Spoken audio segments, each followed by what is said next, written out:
আসসালামু আলাইকুম এভরিওয়ান। আজকে চিকেন সসেজ আর টমেটো দিয়ে একটু স্পাইসি করে সসেজ নুডলস রান্না করে দেখাবো।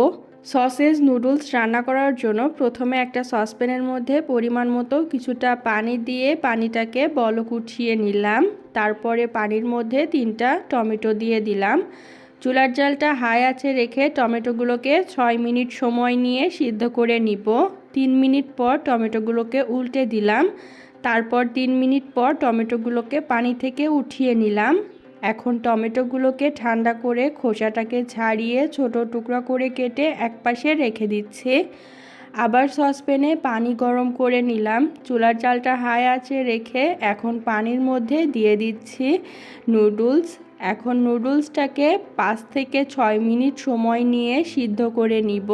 নুডলসটা সিদ্ধ হয়ে গেলে একটা ছাঁকনিতে সেকে পানিটা ঝরিয়ে ওপর দিয়ে ঠান্ডা পানি দিয়ে নুডলসটাকে ধুয়ে একপাশে রেখে দিচ্ছি। আবার চুলায় একটা কড়াই বসিয়ে নিলাম। চুলার জালটা মিডিয়াম হাই আঁচে রেখে পরিমাণ মতো কিছুটা তেল দিয়ে গরম করে নিলাম। এখন তেলের মধ্যে পেঁয়াজ কুচি আর 4টা দিয়ে দিলাম কাঁচামরিচ চেরা। পেঁয়াজটাকে 2 মিনিট হালকা ভেজে এর মধ্যে দিয়ে দিব চিকেন সসেজটাকে আমি একদম চিকন করে কেটে নিয়েছি।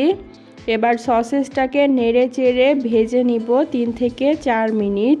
3 মিনিট পর সসেজের গায়ের কালারটা একটু চেঞ্জ হতে শুরু করবে, তখন এর মধ্যে দিয়ে দিব কুচি করে কেটে নেওয়া টমেটোটা দিয়ে 1 থেকে 2 মিনিট একটু নেড়ে চেড়ে মিশিয়ে নিচ্ছি। তারপরে এর মধ্যে দিয়ে দিতে হবে স্বাদ অনুযায়ী লবণ আর সামান্য একটু শুকনো মরিচের গুঁড়া। চাইলে এই পর্যায়ে স্বাদ অনুযায়ী সামান্য একটু চিনিও দেওয়া যাবে, এতে স্বাদটা ব্যালেন্স হবে। এখন টমেটোর মধ্যে পানিটা শুকিয়ে যাওয়া পর্যন্ত আর তেলটা উঠে আসা পর্যন্ত আমি ভেজে নিব।